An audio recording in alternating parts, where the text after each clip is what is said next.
The following is a presentation of the ForceCenter podcast feed.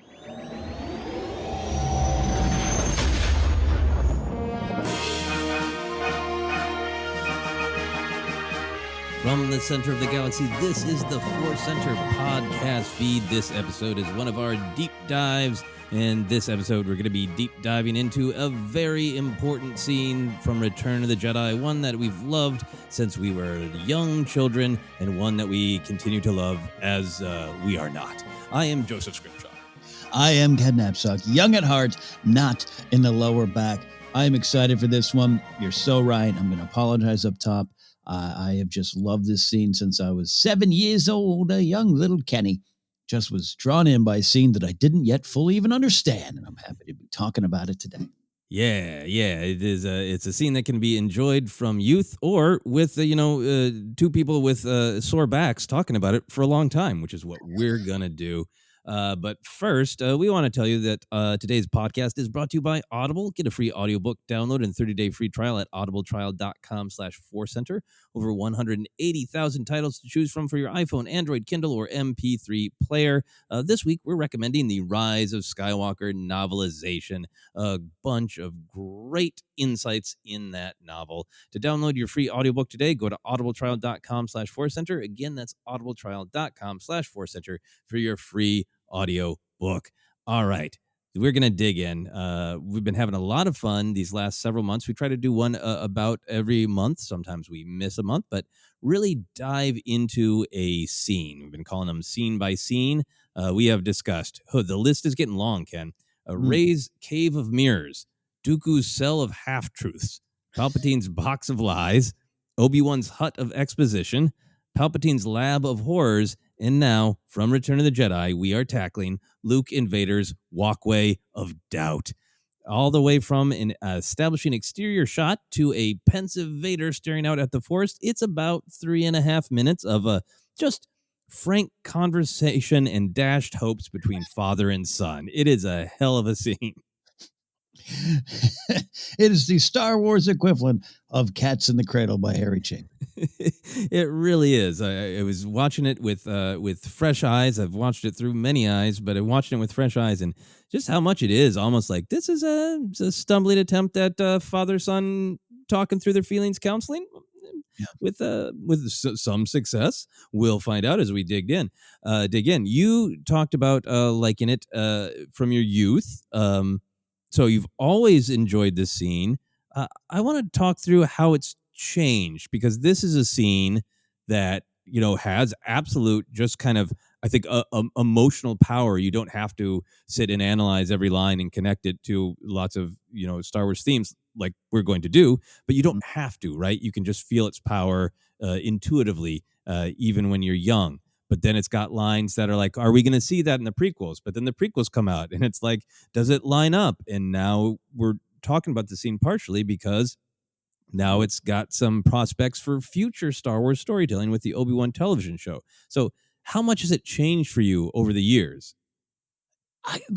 In one way, it's not changed at all. And in the other way, it's dramatically changed because some of the reads of the lines, I just take differently now. And some of that's in part to the ongoing, growing Star Wars story. And other parts of it is just kind of being at the right age or the right experiences to understand the scene in a different way. So, but going back to seeing it as a kid in the theater, fascinated by the hero turning himself in. That didn't seem right. Why would you do that? Go fight, go fight, go fight. And obsessed with the little details I'll talk about of just things we get to see at the inside of the Empire, is the way I view it. So from there to now, there's so much in the scene I love. Okay. Yeah. Wow. I think for me, when I was a kid too, I think I've talked about before in that time to speculate between Empire and Return of the Jedi. The only question was, could Luke become strong enough to kill Vader? Mm-hmm. So, the message of the film was one that violent young Joseph apparently needed in it. This was a part of that of like, what? Luke's not going to fight. He's going to hand himself in, but he seems so strong and in control. That mesmerized me as a kid. And always the lightsaber ignition. We're going to talk about it, of course, in detail, but the the putting his back to Vader and Vader turns on the lightsaber. I think it scared me as a kid, and it has fascinated me. It for a while you have constructed a new lightsaber. Your powers are complete. Became a joke with some sketch comedy friends. That's how I would describe being ready for a show when we would get like the call from the stage manager and say, I have constructed my new lightsaber. My powers are complete. Was just like, I'm ready. I'm ready to go. So it got into my head in lots of different ways over time. And I think it just becomes a more and more rich scene. It is so generational. It's about so many Star Wars themes. It's about the power of a name. It's about destiny and choice and fear versus hope. It's such a great distillation of a lot of Star Wars ideas, while also being this very important specific moment between these specific characters. Yeah, I mean, it's as we're talking, and I'm even jotting down notes, and you mentioned the weight between Empire and Jedi. We talked before. You're slightly just a scant few months ahead of me, but that's a lot of brain power at 7 into 8. Going from Empire, with the last time we see them, they're fighting, they're screaming, big revelations, hands being lost, waiting and thinking, like, when are we going to see them together? Did this grab you even then, of this is the first time since then that they're together, and it's not a fight, it is a submission, it is a conversation? How did that make you feel? Yeah, I think it didn't quite grab me on that level, because I wasn't quite ready, like able to think about it from that perspective. It was much more, I think, about still wanting Luke to be the warrior, but then being fascinated that he had a different approach on that. But I think that part of it was, when I was young, I was aware that sometimes Star Wars made sort of like a complete sense, and then other times it seemed like, it says that the Empire is being led by Luke, or the rebellion is being led by Luke, but that's only kind of true. I remember being fascinated in that way by Vader acknowledging the lightsaber, because those kind of details sometimes, particularly in the original trilogy, the characters do or don't acknowledge. Yeah. So I remember just really being like fascinated by the fact that Vader acknowledged the lightsaber, because it kind of acknowledged, like, I remember I cut off your hand in my lightsaber. Your lightsaber fell in a hole, so you had to build a new one.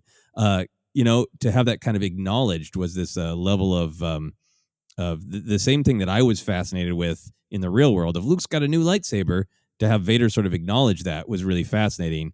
And now when I look at the scene again as an adult, I'm really, really appreciating it from the perspective of, they're definitely talking about what the other is going to do next, but so much of it is about Bespin coping, about why they did or did not make choices, and what did or did not happen on Bespin. Is really fascinating to watch this scene. Is just like, I understand we had a conflict.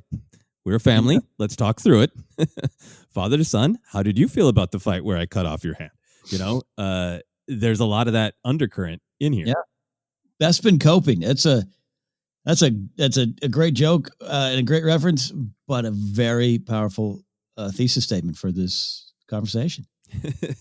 Yeah, so let's dive into Bespin coping. We always like to start these scene by scene discussions of looking a little bit about where the characters are at as the scene begins. There's a lot going on here, so I'm going to try to read through these thoughts quickly. We'll start with Luke. So Luke has gone on this very specific journey, I think, of fulfilling promises in Return of the Jedi. He has gone and rescued his friend Han Solo. This is a triumph of compassion. It is jokingly referenced, but it's true that he's kind of paying Han back for the times that Han has rescued him. He is returning the favor. It is a triumph of compassion and attachment and connection between Luke and Han. Then Luke returns to Dagobah to complete his Jedi training as he promised, only to immediately lose Yoda. That's a check in the negative part of attachment, to lose someone like that. He gains insight and a warning from Obi-Wan that Leia is his sister, and that connection can be used against him. According to Yoda, the next promise that Luke needs to fulfill is facing his father to attain the rank of Jedi. According to Obi-Wan, he's given the more pointed assignment that his father Anakin is gone and the Sith Lord Darth Vader must be killed. Luke kind of just goes on and tries to use his Jedi powers to kind of be a soldier, a warrior for the rebellion, but his father can sense his presence, so that attachment is powerfully there, and Luke decides to face him and attempt to turn him back to the light. What do you think Luke is feeling as this scene begins? He's got all these different ideas of, he's been given a mission from Yoda to ambiguously cross into being a Jedi, face the trial by facing his father. Obi-Wan has said he needs to die. He's got Leia on his mind. He's got Han on his mind. Is he feeling hope, fear, mastery, confusion? Where do you think Luke's head is at as this scene begins? I think hope is there. I think he wants to cling to hope, but it's always been fascinating to me that I also feel I'm going to my death one way or another. I'm dying here because we're taking that thing out. You know, if he's believing in his heart, hey, you know, he's taking me up to Palpatine's office. That's the idea, right? And not that it's just a distraction. Now, I think it's funny as a kid, I focused a lot on, Luke's going to distract him. That's great. It's probably part of it, but you know what I mean. Like when you watch this thing, there's a whole lot of sadness. There's a strong undercurrent from Luke for me, but it's all wrapped up in this. I just have to believe. It's almost, if this movie was written now, he'd be like, redemptions are built on hope, because I heard rebellions are built on hope. And we can make a joke about that. But you know what I mean? Like, hope is there. He's trying to cling to it. He's trying to get to the morning, but it's daunting. And I think in his heart, he feels this is a do or die, and probably going to die. It's something I always have taken from this. Yeah. I think that's great. I think he definitely has hope. I think he starts the scene with a fair amount of hope. I think this is a scene where he is demonstrating what he has learned, and he, I think, is trying to embrace some of his teachings and some of the things he's heard. We talk a lot about how people keep telling other characters in Star Wars, Luke in particular, what his destiny is. And I think this is one of those moments where he finally gets like, oh, I can't avoid facing my father. Literally, he senses my presence. We are connected. There's no way for me to move forward in my own life, in my own journey, without confronting him. My destiny is not to do any one specific thing. My destiny is to, deal with this trauma, deal with this battle that I thought was a physical fight when I went to Bespin. I now understand it's an emotional fight, and I can't avoid facing that, literally. I think there's also this element of there's so much of Bespin that he's learned from and he's not going to do again, right? Bespin happened because Vader got a hold of Han and Leia and tortured them to bring Luke there. And Luke's like, I'll go to him and keep him away from you. And I have this great big hope that what I've sensed is correct, that there's good in him, there's light in him. Obviously, he says that explicitly to Leia. I think he believes it. So I think he's got hope. I think he's got fear for his friends that he's trying to keep buried. And I think one of the really great things, and I think one of the reasons that people gravitate toward Luke in Return of the Jedi, he's got the great Jedi moments where he's powerful in the Force and that green lightsaber, he swings it and makes a difference and it's cool. But in scenes like this, again and again, he's like, you can see that he has learned mastery and control and confidence. And I think that's what he is so showing Vader of, like, yeah, last time I walked into that carbon freezing chamber, I controlled my fear, but it was still there. This time, look, I came to you. I've accepted the truth. I want to talk to you. I'm not afraid of you. He is so projecting, like, I am a calm Jedi who's ready for anything, and have mastered my fear. I think Qui-Gon would be happy. And I'm glad that you said that. I do believe there's fear there, and that's such a dangerous thing. And that's what's at risk. It's one of the stakes here, right? It's definitely there. And you can't, the goal is to never to deny that the fear's there. It's to control it, or to not let it control you, I guess, in a way. So I love what you're saying, because this goes back to kind of the question I was asking here of, if you're expecting that green to ignite, He charges through the door. He's killed all the stormtroopers. He's killed the commander. Now he's fighting with Vader. That is one of those things. Like I'm rooting for him to kill Vader in the throne room later on. Growing up, and to compare it to Bespin Coping and what he's learned now, to confidently walk in here to face. It is destiny comes into play a lot here, but just that's why I said submission. It is a submission to the cause, the moment, the right path that he's now learned. It is all those kind of things, and again, I still think there's part of him that's prepared to die if he's not, even if he's thinking it might happen. Maybe he's thinking it could happen. I don't know, but I love all you're saying there, and a lot at play as Luke just simply walks up to the Empire and says, "Hi, I'm here." Yeah. And I agree with you. I do think that there is that sort of selfless Jedi. I'm going to do the right thing no matter what. And if that means that I have to die, to save my friends, certainly. And if I have to die simply to not choose the path of the dark side, so be it, and that does follow through. So then, of course, we've got the other person in the scene, Darth Vader. He has been obsessed with finding his son. He wanted his son to give in to the dark side, join him, and overthrow the Emperor. Following the tradition of the Sith, he makes that offer in Empire Strikes Back. But now he seems beaten down and more obedient to Palpatine. Vader senses Luke's presence on Endor, and he informs Palpatine earlier in the movie. And old Sheev says Luke will come to Vader and that his compassion for you will be his undoing. Palpatine commands Vader to wait on the moon for Luke. So at that point, what is Vader thinking and feeling as Luke arrives, do you think? Does he believe his son will come to him? Does he still have hope to overthrow Palpatine? What is he thinking? What does he want as this scene begins? Man, this is what I love. By the way, folks, the scene by scene stuff. The reason I love it is I love just crawling into corners and just kind of wondering what a fictional character is thinking. Fascinates me. I was in getting ready for this. I think I did what you did too. I ended up just watching Return of the Jedi to get the whole feel, and I connect that scene where he kind of goes up to Vader or goes up to Palpatine. Leaves the command ship. Palpatine told him to stay there and is like, "Hey, my son's with him." And Palpatine's like, I don't think so. No, he's there. I know that I have that connect. And that thing's at play, that the Vader Palpatine Cold War, as I always refer to it. I think that's carried into here where there is the war has begun. The Anakin Vader war is just raging. And I read a lot of that into this scene where I think he knows this is supposed to happen. He believes this is supposed to happen, and the choice is looming. And I think that choice is causing great fear in him, great anger, great anxiety, and that flicker of hope is there. And I think that we'll jump a little bit to that pensive stare out. I don't know what you're feeling. So that's what I think. I don't think it's one way. I don't think he's like, now's my chance. I'm getting this kid and we're taking down Sheev. I think it is one moment he's that way. The next moment he's like, there's nothing I can do. Yeah. It's all kind of there. And I love the wrestling that's going on with Vader.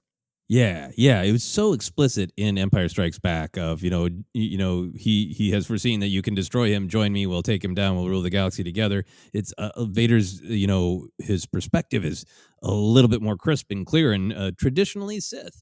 And I love what's going on here because there is a range of Vader from the unmoving mask. You don't know what he's thinking to moments where he does seem taunting and like scary old Vader, and moments where he is speaking much more softly and almost feels a little broken.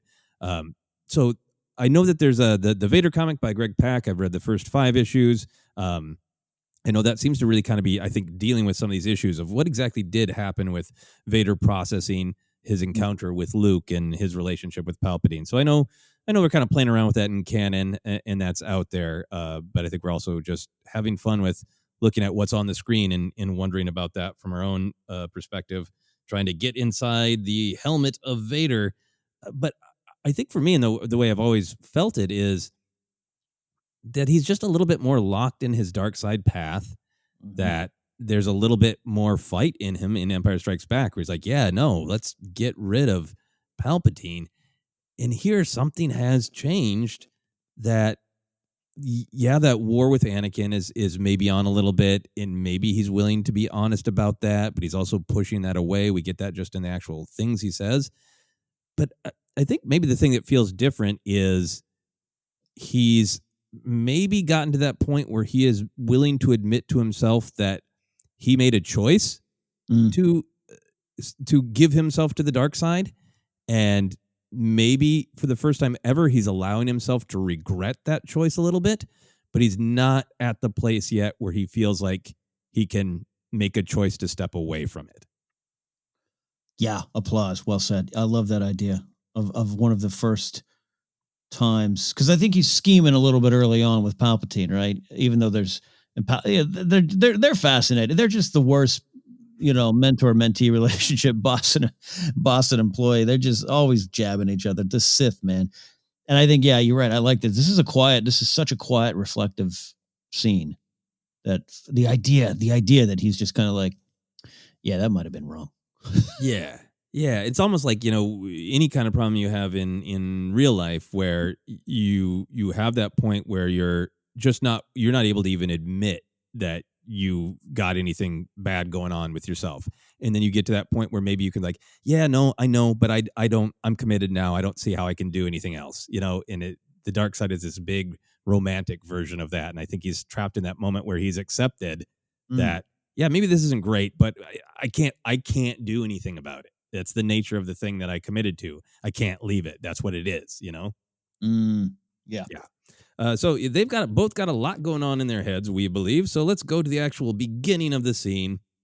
It begins with a long sequence of establishing shots. We see the partially completed Death Star 2, and then we pan down to Vader's shuttle landing on the pad of the shield generator bunker base. Then we get to see the AT-AT, or the all-terrain armored transport, which is really fun to see in an actual different terrain since it's all terrain. And it is delivering Luke to the generator bunker base. Vader disembarks from the shuttle. We see lift doors open into the walkway, and Vader walks toward the door of the AT-AT, or AT-AT, which opens, revealing Luke in binders surrounded by Imperials. There's a lot of fun in this, but what does all this visual preamble do for the scene for you? This is, I'm literally, my hands are rubbing together with excitement. This is what grabbed me as a kid because it's ominous. It's overwhelming. I was obsessed, sir. I say obsessed with the tiny glimpse that we got inside the AT-AT. I don't know why. I loved it. And to me, when I saw Rey living in one, I was like, I imagined that was a possibility inside of an AT-AT, this world. And it's like you're seeing the inside of the Empire.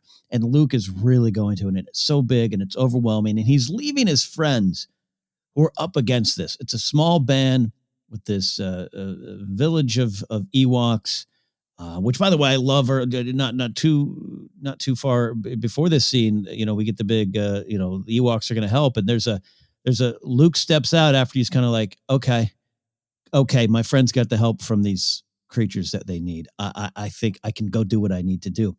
So this is part of what I've been obsessed with, Joseph. This you're right, the Walker, because I love the Walkers as a kid on Hoth, and it's wow, and they're there, and what are they doing on Endor? How come we didn't see them in the final battle? I just used to daydream about that, and I was obsessed with the idea of Luke submitting to the Empire at the foot of a Walker. Did he just walk up? I keep making that joke because I thought about it, and how'd he get up there? But also, just like, is it? And I'm not comparing Luke Skywalker to Jesus, but is it Jesus in the Garden of Gethsemane just going, Father, take this cup from me. I don't want to do this.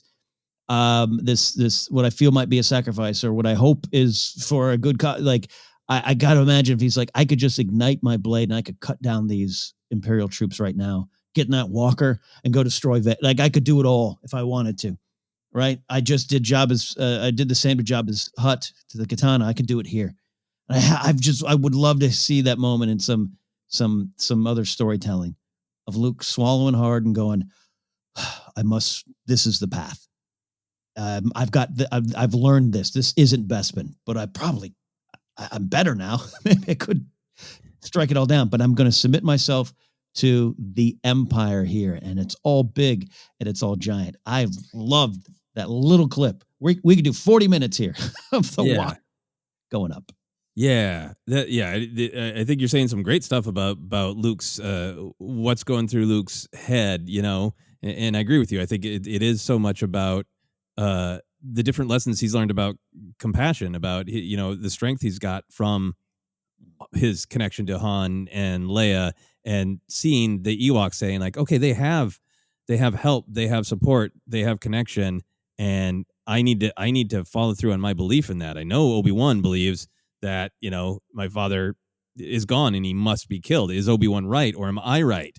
And that so much of this is about his connection to his father, but it is about his connection to Han and Leia too. And that's always what made me nervous in this moment too, of like, did you expose Han and Leia by doing this? And we'll get into that dialogue. I've always really loved this scene because it's just it's the world building of really getting to see the bunker and seeing the Death Star 2 in the sky, and seeing the walker and going, they really are all terrain. But taking a big step back and just looking at kind of visually what it is outside of Star Wars really likes to show, takeoffs and landings.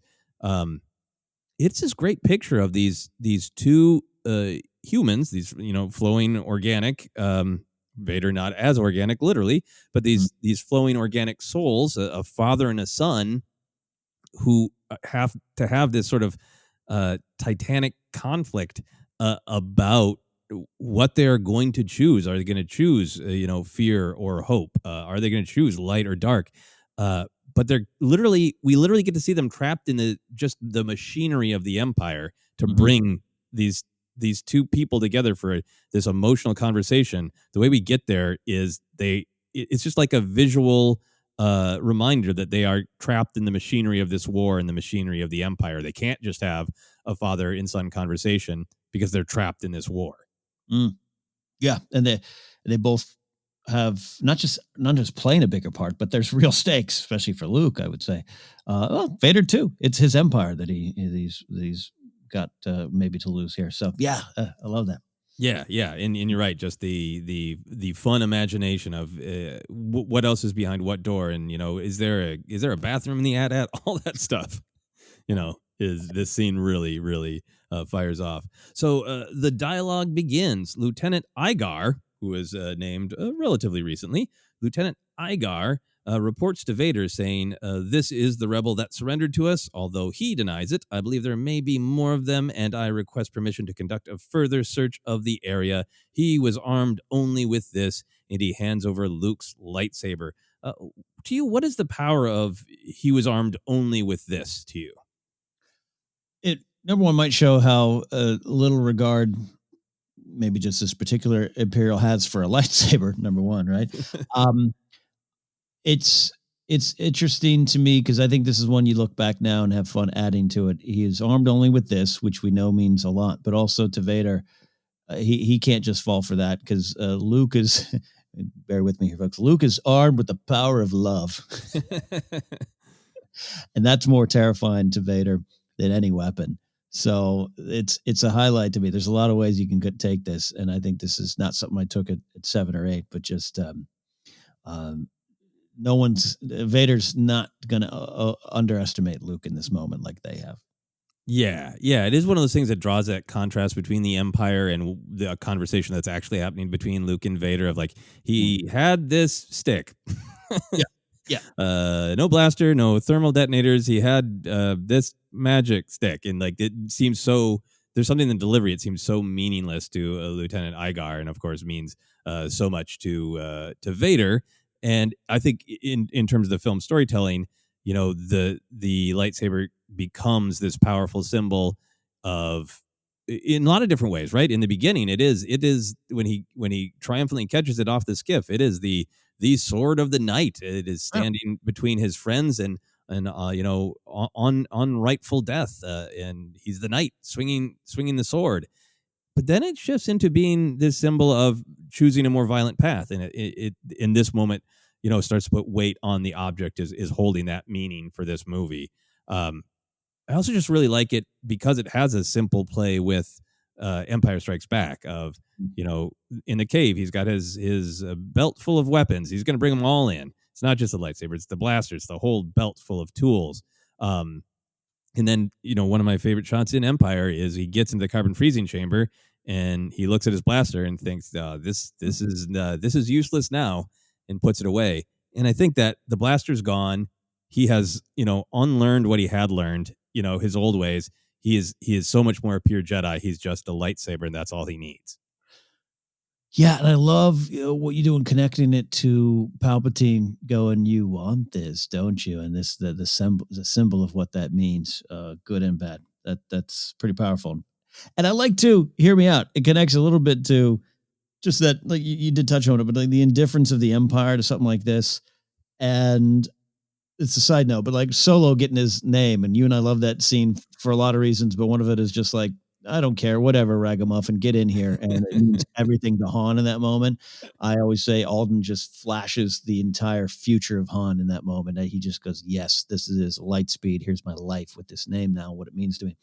I really do love that. In a small way, this is kind of like, he's got this. Yeah, this is totally inessential and unimportant. I am only concerned with the reports that there are other rebels who probably have real weapons.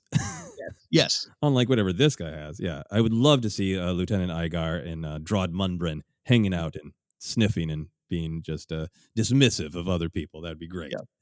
Yeah. So then Vader responds to Igar and says, good work, Commander. Leave us. Conduct your search and bring his companions to me. Now, at the beginning, Luke had looked very calm, very composed, and we get a flash of concern from Luke in response to this. Is this the first seed of doubt, or what do you think is going on in that moment where Luke shows that flash of concern? I think doubt in the way of like, gosh, did I do right? Again, this is something I feel I needed to do, but my friends are there. I think they got the help, and that kind of doubt. I've always kind of read it in that scene. I also love the idea of just like, because I don't think Luke would have been surprised of Vader figuring more things out, right? Like, yeah. But I've always kind of read it too, of just like on the surface of like, he denies it and Luke's like, what? No, I'm alone. What are you talking about? Vader just kind of sees through it, and how that Luke is like, I'm all right, I'm measuring up against this. I got to bring all tools to the yard here, because there ain't no fooling him. You know what I mean? I think it's deeper than that, everything, but it does play like that. And I do enjoy kind of rolling around in that. But I think doubt in terms of he's just exposed, not just his friends, but the rebellion. Yeah. They're exposed. Yeah. I think there's that just that fear of having exposed them, when I think he's definitely trying to get through to his father. Obviously, he explicitly says that to Leia, but I do think there is this part where he is also trying to protect them. I think this is another, Bespin part too of, I'm trying to keep them away from Vader. I think that's part of the reason that he has to leave, is because Vader will sense him, and he will bring Vader to them. And he was trying to avoid exactly this. So I think it's a great moment to just subtly remind us of these themes of attachment, that Luke is truly afraid of Vader getting his hands on Han and Leia again. Mm-hmm. And there's that struggle to control his fear, to keep attachment as a strength. So I think there's that like just flash of fear of just like, no, don't get your hands on them again. Mm. And I also think there's that moment where it's like, right, this is going to be hard. Yeah. I believe there's good in him, and I believe I can get through to him. But right, his first thought is go chase down his companions, and I'll deal with them too. Like right away out of the bat, it's like, oh, right. Dad's got a temper, and this is going to be a problem. Yeah, and let's not forget he's bearing the information of Leia deep down. Clearly, we know that's a factor in what's to come. But all that there, the connections. But yeah, and also, again, at the end of the day, like, gulp. Right. Then that's a great point of really, truly, not just for her general well-being, but now for this heightened reason to keep Leia away from Vader. It's great insight. So then we go on to Igar leaves, and then we have just 2 generations of Skywalkers going on a walk and talk. Vader says, "The Emperor has been expecting you." And Luke calmly replies, "I know, Father." Vader looks at Luke and says, "So you have accepted the truth?" Luke responds, "I've accepted the truth that you were once Anakin Skywalker, my father." What do you think of this as Luke's sort of first rhetorical move? He is, in some ways, making these strong, calm, resolute Jedi statements, but he's also supporting the argument that Obi-Wan has made to Luke that Vader and Anakin are two different people. So how do you unpack all that? A lot to unpack. Take the shirts out first, and I'll tell you, I really do believe, in a weird way, acknowledging what Obi-Wan said is a key first step. That again, we're getting it's in the heady stuff here, but just the idea that you have so separated yourself from who Anakin Skywalker was that I'm going to throw that in your face. I'm going to confront you with it and get you back to that. But it's that chess piece move to me of acknowledging in a way what probably Vader feels. I think, if that makes sense from Luke's point of view, of just let me just say, I don't know, you know what I mean. Like I don't know what I'm trying to say here. Just like Vader has always felt this. We know even now from extended modern canon, referring to him as the Jedi, the war going on. So Luke's like, I've accepted it. You were once that guy, and I know you view him as different, but I'm going to bring him back. I'm going to bring that guy back to you, and that guy's going to confront you, almost. Yeah.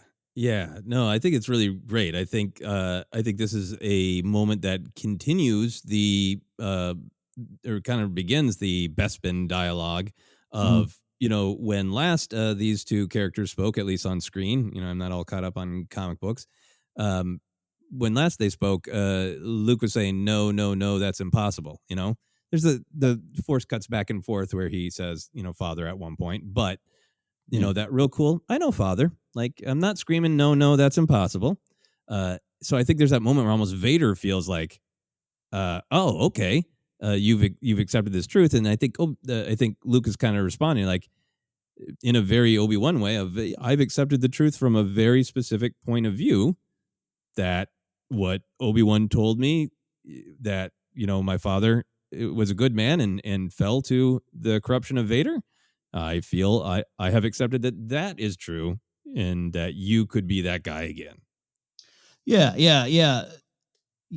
Sorry, as I think more about it too, just trying to boil it down to an easier point to digest. Just if Vader's saying, "I am your father," Luke is now saying, "No, you are not. Whatever this is not my father. It's Anakin." And like you could choose to be my father. Yeah. You remember Anakin, right? I'm going to remind. Yeah.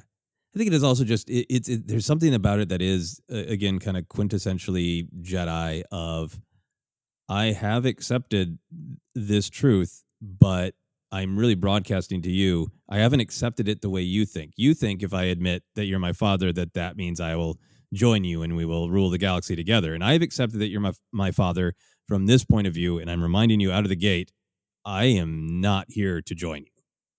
Yeah. Mm-hmm. Yeah. So Luke does succeed in getting a reaction. Vader stops, turns, points at Luke with his own lightsaber hilt, and says, "That name no longer has any meaning for me." How do you interpret that? How does that support the theme in Star Wars of names and identity being intertwined? Yeah, I mean, to me, it's Vader. It's not obviously not just the name, but it's trying to disassociate with that person that he views as weak and flawed and troubled and led him to this prison. Vader's not happy, right? He's not happy in this prison. I don't know why growing up I thought he was, but he's not happy here. And so it's not just that I'm not that. He doesn't want to acknowledge it. He can't acknowledge it because if he acknowledges it, he starts to slip. Vader starts to slip and go. So it's a lot of anger in that to me. And it's a great moment. And we just lost David Prowse, but hey, just in terms of physicality, the physicality of Vader in this moment, it's very clear. It's very strong, and he's upset. And when Luke's trying to control his emotions. Jedi try to control their emotions. Qui-Gon, whether he lost the fight or not, is trying to fall to his knees and just be in the moment and concentrate. And here's Luke trying to do that. And here's Vader. He knows all that stuff. Deep down, he's learned all that too. But to me, he's getting upset. He's upset. He can't have that. He cannot accept that. That is nothing. No, I am not that person. And there's nothing about it. I need to separate. Because again, I think it is Zahn. I think Timothy Zahn, who in the Thrawn books refers to him as the Jedi. Vader's, right, that's Vader's Jedi. Thoughts. Yeah. I've always liked that. And that's kind of this moment. Yeah, I think that's a great choice from Timothy Zahn of building off this moment of that. If the name Anakin has no meaning for him and he doesn't even like thinking Anakin, but he has to, tactically remember places he's been and things that have happened to him. So he remembers him as the Jedi. So I think that's it's a great, powerful moment. Good call on complimenting David Prowse, because it really does read like, all right, you touched a nerve successfully, Luke, right out of the gate. And I think this is just one of the most powerful, kind of straightforward moments in Star Wars that it reminds us of this theme throughout, that that we choose who we can be. And one of the ways that we build identity and project identity is our name, is what we tell other people our name are, and kind of what we believe we are based on that name, right? And to him, Anakin is this fool who was too weak to take the power and do whatever he had to save the people he loved, and to just end the war fast and brutally the way he should have back in the day. So Anakin is weak and broken. He's Vader now. That's really powerful. And, I just love that it kind of goes throughout Star Wars, this theme of being able to change your identity. And sometimes it's in a way that we, think that's not a great choice, that you have rejected Anakin and you're just Vader. And we get a lot of that with Ben Solo versus Kylo Ren. We even get it in moments like Obi-Wan becoming Ben. Is that, him stripping his name away because he hasn't earned it, because it's it's not not doing a ton of work to actually cover his tracks if he still refers to himself as Kenobi as well. So I just really like it as a moment that really on screen crystallizes how important that names equal identity in Star Wars idea is. Yeah, absolutely. Yeah. So moving forward, Luke makes his big pitch. He says, Anakin is the name of your true self. You've only forgotten. I know there is good in you. The Emperor hasn't driven it from you fully. Then Luke turns away as the Force theme softly plays. He puts his back to Vader and continues, that's why you couldn't destroy me. That's why you won't bring me to your Emperor now. Why do you think Luke puts his back to Vader? How does that add strength to his argument? In the first Young Guns, Billy the Kid turns his back on Pat Garrett and says, "Are we friends, Pat?" And there's a pause. Pat says, "We're friends, Billy." I'm paraphrasing a little bit there, but it makes it. I'm not convinced Luke is 100% sure he's not going to be sliced in two right here. We're going to talk about that in a second, but I think he really believes. I think Luke has to believe that, and this is a way to maybe even prove it himself. He's just said something that I believe is accurate. That's why you couldn't destroy me. That's why you won't bring me to Emperor now. Now that, that's maybe a bit of a play, but that's why you couldn't destroy me, referring to Bespin Copain, is true. And I think Luke for himself has to be like, if I turn my back and he cuts me down, there might have been no hope anyways. So let's just get over it. Let's just do that. This is all about, a little bit submitting to the destiny, although you and I believe there's a lot of choices in the path of destiny. It's a hope. It's maybe just a big blind hope, but it's a strong statement. Yeah. I agree with you. I think that I have always loved it, and I think it just projects that lack of fear of Luke saying, I believe that there is absolutely good in you, and I will demonstrate how strongly I believe that by just turning my back on you. This galactic figure of utter terror. I'm entirely in your power. You have my weapon. My hands are in binders, and I'm still not afraid of you because, the most hurtful thing you can do to me is cut me down, and and I'm not afraid of that, or is he? But just that really demonstrating that I have become a Jedi. I am not, ruled by my fear or my aggression, and it's a power move, Yeah. to put his back to him while saying these really challenging things to him.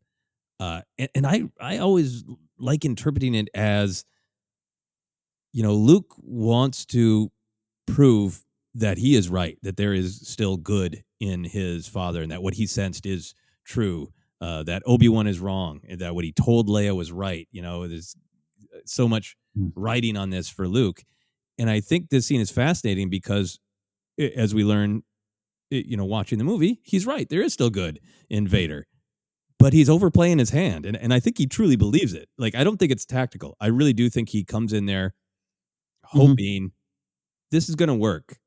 I've sensed good in him. He didn't kill me on Bespin because he saw a son that he could truly love, and I can get him to just walk away from all this right now.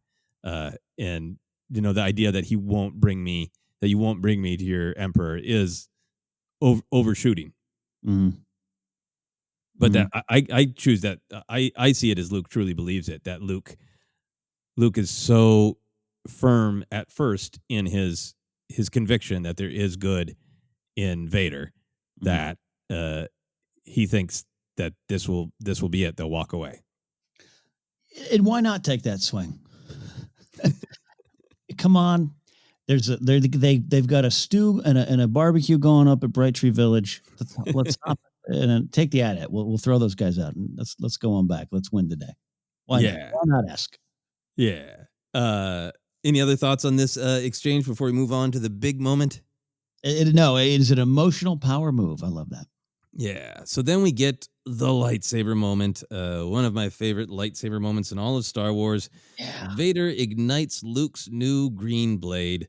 Luke looks over his shoulder, and Vader says, "I see you have constructed a new lightsaber. Your skills are complete." He deignites the blade, the music swells, then Vader turns away and says, "Indeed, you are powerful as the Emperor has foreseen."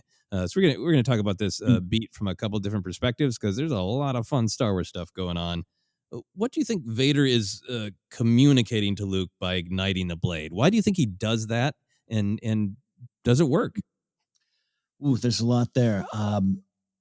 I think, again, not having spoken to Vader personally, I'll take a swing here. I think there's a couple things of in a way, telling Luke his training is done it's fascinating to me. Of just like, yep, you're done, you're ready. When a lot of people have been telling Luke, not ready, are you? Right? All through, not just leading up to this moment. So I like that too. Of just like a Vader going, "Oh, good job. The cooking is done. You are ready to help me take over the galaxy," which is why I love this. Indeed, you are powerful as the Emperor has foreseen. There is definitely a reaction from Luke to that. And I now definitely didn't think this in 83. I connect that a little bit, not necessarily directly, but we talk about the emotional canon and the thematic lore, all those kind of phrases we toss at everyone here at ForceCenter. This moment to the stuff Rey is feeling in Rise of Skywalker, of when you are told you are attached to something so powerful and so evil that you can't escape it. It is your destiny. And for Vader to just be like, "Yeah, you are as powerful as the Emperor has foreseen," meaning you can't escape that. He wants you. He's going to get you. More of that comes later. But Luke has the cave in his back of his mind, the Dagobah Cave, right? Like, Yeah. He saw his face beneath the mask. Learned later specifically, that's my father. But beyond that, it is that could be you. And then here's Vader saying, "Hey, I got a good retirement plan if you want to come in on this game." So I think it's a chess move from Vader. I've always taken it as that. Yeah. You're complete. Also, I think it's Vader too going, "Oh, you did this? Good job. All right, this is happening. You are as powerful." But I think it's a pushback on Luke of, "Oh, you think I'm good? I know you're powerful and evil." Yeah. Yeah. That's really interesting. Yeah. I think I think that it's always just affected me on the just nice, straightforward level that is so well played of Luke's made this power move to put his back to the arguably deadliest person in the galaxy. And then here's that lightsaber ignite and it has that look over his shoulder. And I think it is Vader trying to, he sees Luke's, confidence in his mastery and his lack of fear. And it's Vader kind of pushing back and going, you should still be afraid of me, kid. And there's this just great level of dark side manipulation. We talked about it when we've examined some of the Palpatine scenes where he kind of gives a compliment and takes it away at the same time to really work on somebody's nerves. And I feel like this is what's going on with Vader. It is, on one side, it is, you turned your back on me. And remember, the last time that we had an encounter, I beat the crap out of you and cut your hand off. And in fact, that's why you even have a new lightsaber, is because I took your old one. And you're turning your back on me. You think I'm nothing to be afraid of? I'll push back on that. But then at the same time, it's almost like he's a proud father, right? Where he is truly impressed of like, you are really powerful. You have, without any guidance that Vader is aware of, you have completed all these tasks, and rebuilt yourself, and you have the strength to turn your back on me. And I think it's like, on one hand, like, very impressive. Also, don't you challenge me? And it's kind of both at the same time. Yeah. And I as a kid too, I just, the deignition of the blade was such a sigh of relief. Yeah. Well, and there's that big swell of music that's like, that is almost like this. It's this great, the big music releases the tension in this strange way. We can go down all sorts of roads of depth, but I do think it is just one of the most powerful moments, because it does just have, it just distills, I think, what's going on in this scene of Luke is coming in here, going way out on a limb with faith that the most evil man in the galaxy still has good in him. And this moment is the first moment where Luke and the audience, get to really have fear and doubt that that's not going to work out, because there is just that great visceral fear of, oh, is he going to cut him down? Like, I think anybody sitting there going like, yeah, no, I don't think Vader's going to cut Luke down at this point in the movie. And the end, but it makes you feel it even after you watch the movie, hundreds of times. Yeah. That fear of that weapon igniting that you have willingly handed over to a violent, dangerous person, and suddenly having to go, oh, I may have made a horrible mistake. And just that little look over his shoulder is so great from Mark Hamill. I've made a huge mistake. Yeah, and I love too that I take a little bit of Vader going, oh, you thought you were gonna confront me and save me? No. We're going up top. You're gonna go meet my boss. Yeah. Then just kind of having fun with Star Wars canon. Why do you think constructing a lightsaber makes Luke's skills complete in his dad's eyes? How does that show that he is so powerful? Yeah, I think back then it made sense on what it was on the surface, right? A Jedi and his weapon, and we've already learned from Obi-Wan in the Hut of Exposition what it means. It's powerful, but now in the extended canon, especially if you watch all these movies, maybe you saw the prequels first. This what comes to mind is Obi-Wan telling Anakin, this weapon is your life. It's everything, and I don't need to know about the Gathering or Kyber crystals at this point. Just from Vader's eyes, and as someone, Anakin tinkered in the garage and built his pod race and everything. There's that level of it too, even on a jokey level. But I think that lightsaber is such a symbol, and Anakin knows what that means, and what it represents, not just as a weapon, but just as the journey and those skills you need. Not anyone's going to construct a lightsaber. Yeah, I mean, especially in 1983, I think actually all the other canon that's developed around it has really supported it. That they aren't an easy thing to construct. You need the Force. From Vader's perspective, I'm sure he's at least partially wondering, like, well, where did he get the actual knowledge to do this? So I think there is just that idea that it is impressive to make this one of a kind weapon, and that it is a sort of leveling up from Vader's perspective, I think is really powerful and interesting. And I've always loved that close up shot where he's kind of turned around and it looks like he's actually looking at the craftsmanship, right? Oh yeah. And there's this part of like, yeah, I took your blade from you, the one that I made, so I know what it takes to make these, and that didn't stop you. You just went and made another one.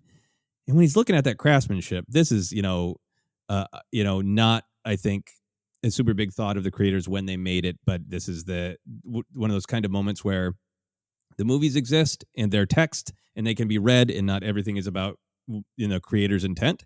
It's about what's on the screen and how you receive it.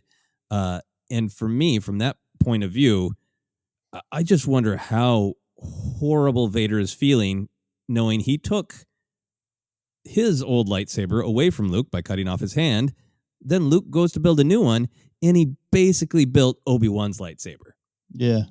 And we know from Vader's perspective that from the things he says in the movies, it feels like he thinks that Obi-Wan really trained him. So like, I think looking at that, there's got to be this like part of like, I was so afraid that Obi-Wan was moving in on Padme and jealous there. And then Obi-Wan ended up being a father figure to my son, so much that my son built a lightsaber that looked like his.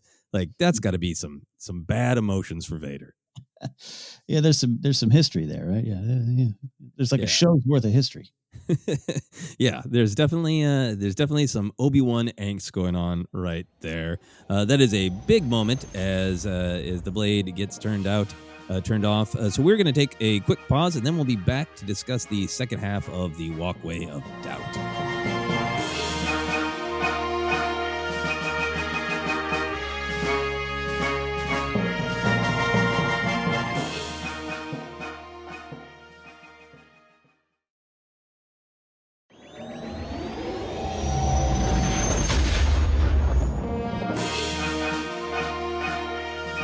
And we are back to finish our discussion of Luke and Vader's Walkway of Doubt. The visual positions are now reversed. Vader is now staring out the walkway toward the forest, putting his back to Luke. Luke turns to him and says, "Come with me." Vader responds, "Obi-Wan once thought as you do." Let's look at both of those lines. So Vader had just said, "Indeed, you are as powerful as the Emperor has foreseen." And Luke chooses to respond to this by saying, "Come with me." What do you think that means from Luke? Do you think that he truly thought that would work? And where would they go? Would they go back to the rebellion, away from the fight entirely? What did Luke mean by "come with me"? Let's go back to the lake on Naboo. Yeah, I don't know. God, that's a good question. I don't know if he envisions Vader in an X-Wing taking down the Death Star, you know what I mean? Or fighting alongside the Ewoks, but dear God, that's a visual I want in a piece of fan art now. Yeah, I think it's another shot that Luke's got to take. He can't stray from that. But I don't think Luke. I think Luke would try to recruit, not recruit into rebellion in an official capacity, but. Hold on. It's like because I don't know. Wouldn't he be like, "Hey, let's go up and kill Palpatine"? So maybe he does want to take a pause. I don't know, man. But I think I just go to the idea of Luke has to take these shots of "I believe you're good. Let's change the course here." Yeah.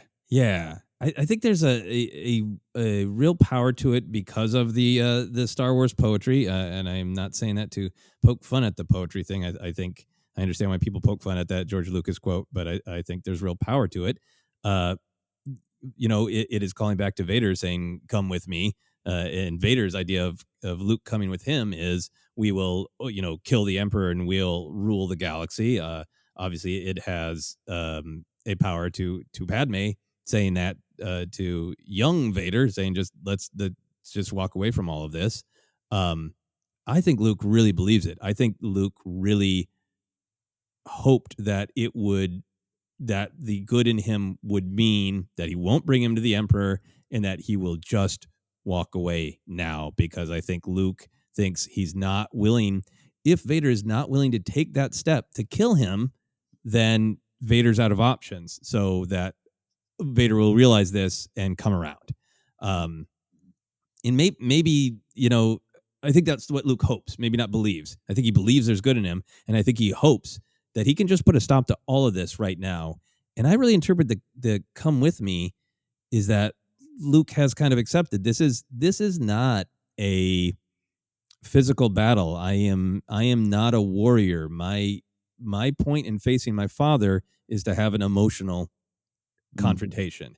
And look, if Palpatine's on the Death Star, my friends in the rebellion will take him out. I just want to take us away from this. We don't have to be at war. We don't have to fight. Rey really has that with Kylo of like, I'll turn Ben back to the light, and then we can kick the First Order's ass together because she's a little younger. She's in a different place there, and I think Luke is really taking that challenge of, why don't we just? This is going to play out without us. Let's just step away, and I think it has this rhythm to what Padme says too of like just she's not saying come back and kick Palpatine's ass either. She's not like she made it an empire and I need your powers to kill him. This is very much about just everybody put down your arms, everybody put down your lightsabers. Let's just walk away.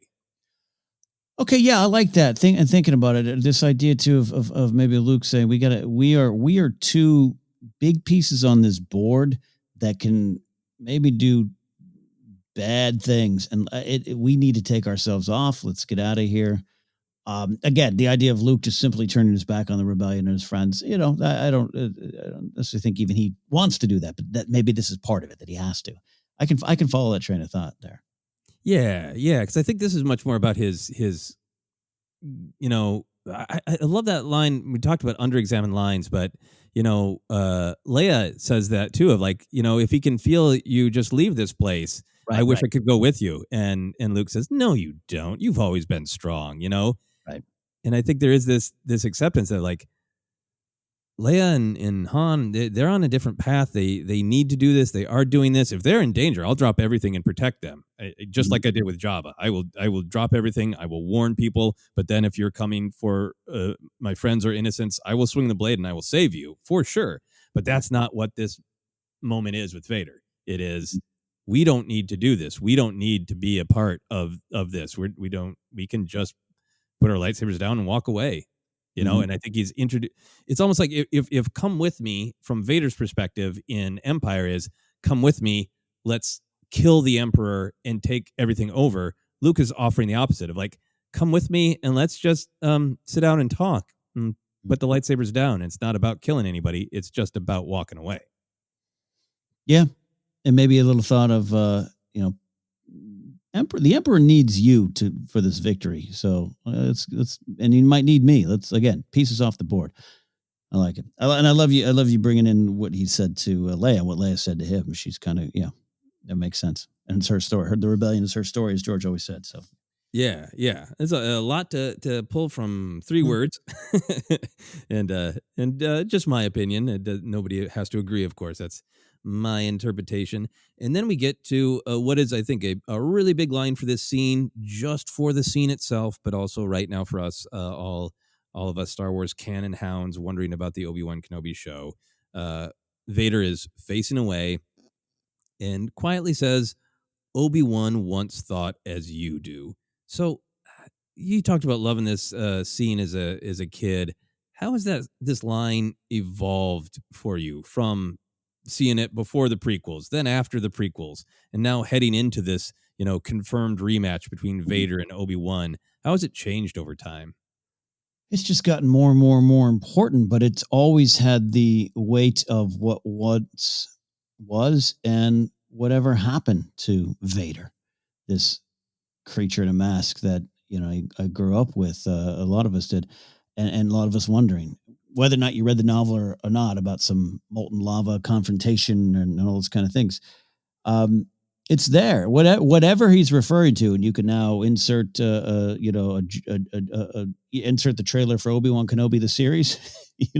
I'm sure there'll be a fan video later on, right, of this moment. But this this has always spoken to his past and his feeling that he's here because this is how it was supposed to go, and there's no turning back from this. Obi-Wan once thought, as you did, he's dead. I killed him, but it's done with a little sadness. It's definitely, like you said, it's a sad Vader. It's a sad Vader moment. So that's kind of where it started from, you know. Yeah, I think for me it just started as that kind of wistful look, kid, I know you are young and youthful and hopeful, but I have already been down this path. Somebody else has tried to turn me back, and it's not happening. And I think it's powerful that Vader is turned away. He turns around pretty quickly after saying it, but in that moment, it is toward Luke, but it is also slightly reflective. So I think it was always powerful, always thrilling and exciting, to know that, before the prequels came out, to know that Obi-Wan was really firm in his conviction. Anakin is gone. But then we learn that, but there was a time that Obi-Wan didn't believe that. And it's just delivered really well. If Obi-Wan once thought as you do, just the way it's delivered implies an active encounter, not just that, like, Obi-Wan sent him an email saying, I think you're still a good guy. It's always had weight to it. Yeah, cue Guns N' Roses version of "Live and Let Die" right here. When your heart was an open book, it's kind of what he's saying to Luke as well. And obviously as it's grown, and this line is great meaning.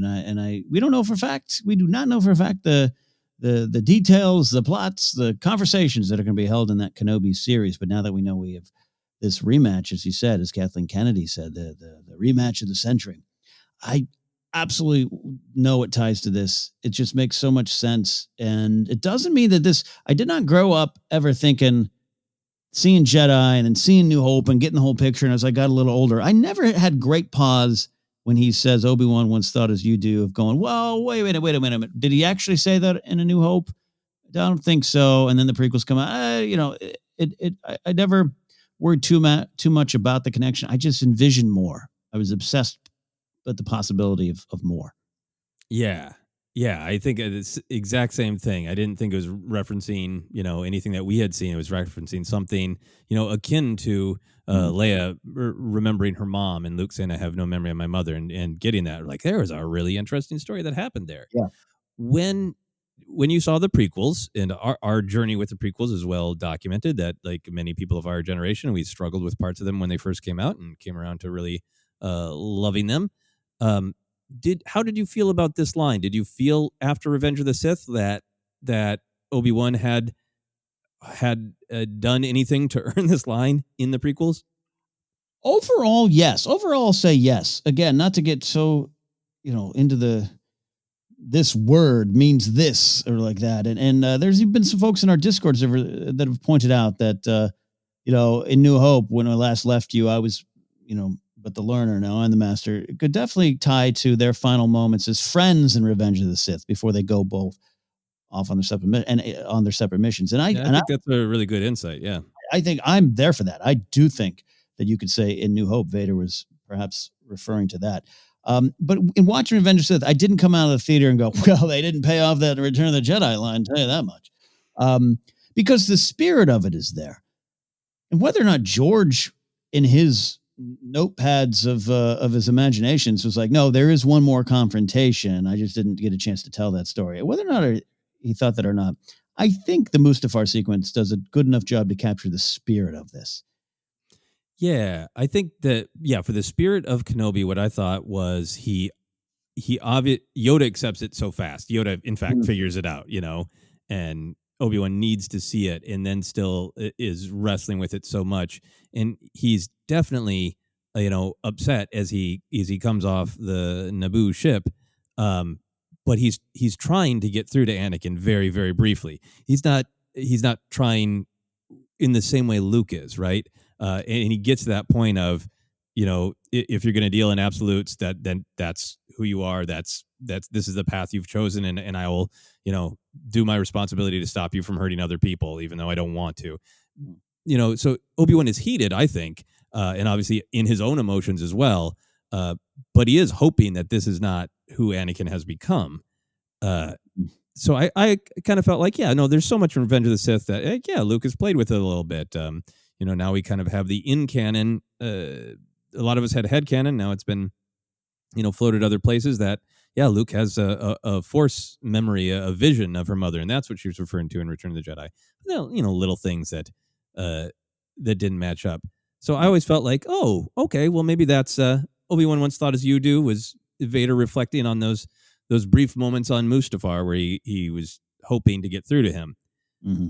But that didn't quite marry to the way I felt when I was a kid, which is what I felt like Vader was saying was exactly this, coming to me unarmed with compassion, saying, please, I know you're good. Please let go of the hate. Come with me, please. I had always pictured that Obi-Wan did something like that, like more one for one to what Luke is doing in this scene. Mm-hmm. And that's what's always made me really excited for this possibility that when Kathleen Kennedy says rematch, there'll probably be a big, cool fight. But more important to me, it is an emotional rematch. It is Obi-Wan trying to get through to Vader, maybe getting close to reaching Anakin. And that, that's what Vader is thinking about in this scene as he says this.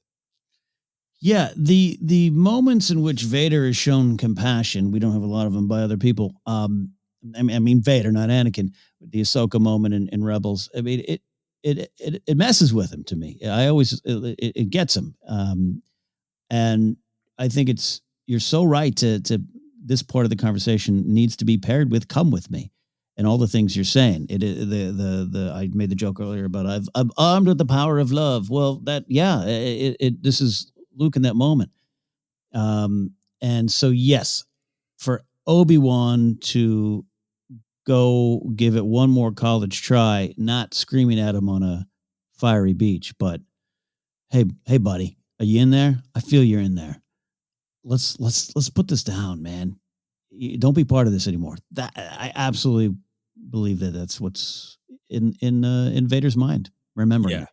Yeah, Obi-Wan saying, it's not too late to make a different choice. And, we'll talk a lot more about speculation for that Obi-Wan show. Yeah. The other thing about this moment that I really like is we've had moments in this scene where they are testing one another in pushing against one another. There's something about the way Vader says, Obi-Wan once thought as you do.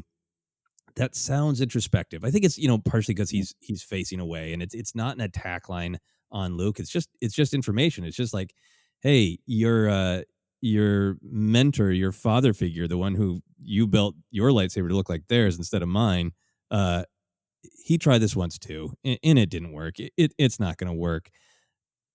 But from Luke's perspective, Luke's walking into this walkway of doubt going, I don't agree with Obi-Wan. I believe my father is still in there. He's not just Vader. I believe Anakin is still there. And it's that exact faith that's being tested. Mm-hmm. So I think without Vader really trying, he's kind of scoring a hit on Luke of, Obi-Wan didn't just think that because he's pissed or angry. Obi-Wan tried to get through to me and it didn't work. And that's why he believes you should just kill me. Vader doesn't know that he's saying that to Luke. Mm. But that's what Luke has to be receiving, right? Of like, Obi-Wan tried before he came to the conclusion that you just needed to die. Ooh, yeah. Love that.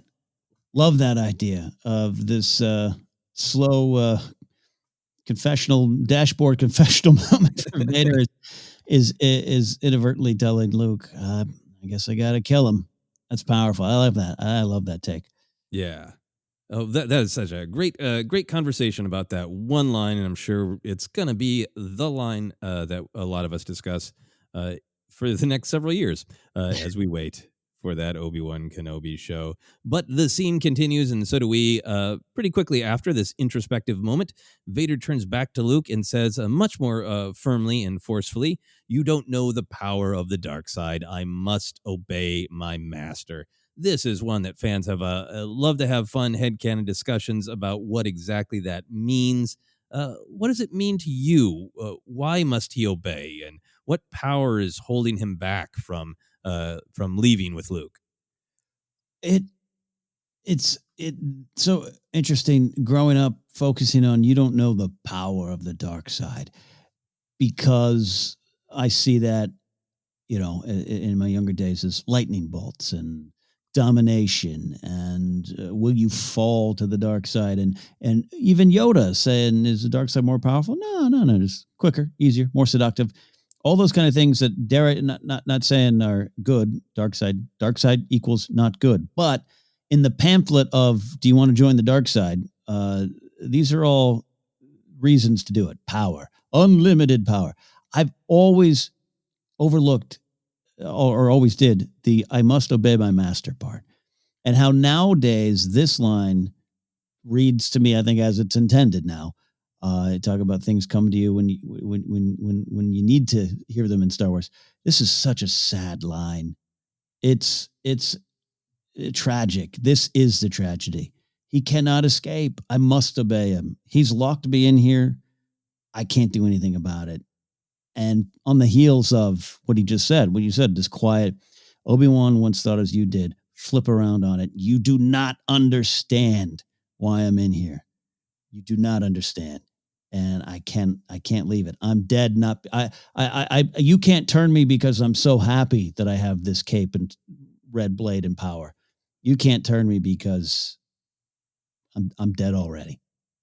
Yeah, that is very powerful stuff. I think I try to kind of break these down so we can focus on bits and pieces, but I think you're really right to recognize the flow of this 3.5 minute scene of going right from Obi-Wan once thought as you do. Let me tell you why he was wrong. Let me tell you why you are wrong.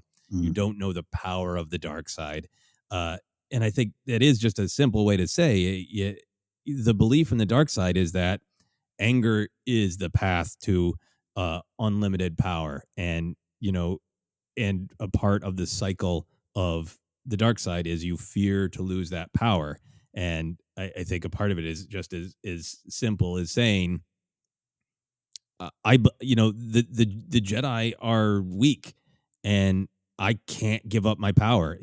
I am afraid to lose it. If I give up the dark side, I give up everything. And it's sort of this is one of those parts that makes me feel like Vader is gotten to that point where he's aware of the choice, where he's aware, like, I have opted into this cycle of needing to hold on to my anger and being afraid of losing it, and then that only making me more angry.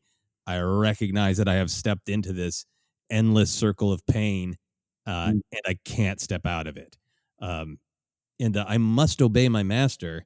There's fun theories that we've talked about where people have of, literally Palpatine has bonded his life to Vader's and some dark side force magic. And that stuff is all fascinating. If somebody ever, in canon tells that story, I'd be really intrigued by it. But just reading it more like you're talking about it as utter choice, it is, as you're saying, it's just so sad of just, unlike the Vader of Empire, where he's like, I'll get my son to join me. He'll be so powerful. Even the Emperor thinks he's powerful, and we'll kill him. I won't walk away from the dark side. I'll keep my power, and my son and I will be together in the dark side, and I'll finally have what I want, which is like total freedom and power. And now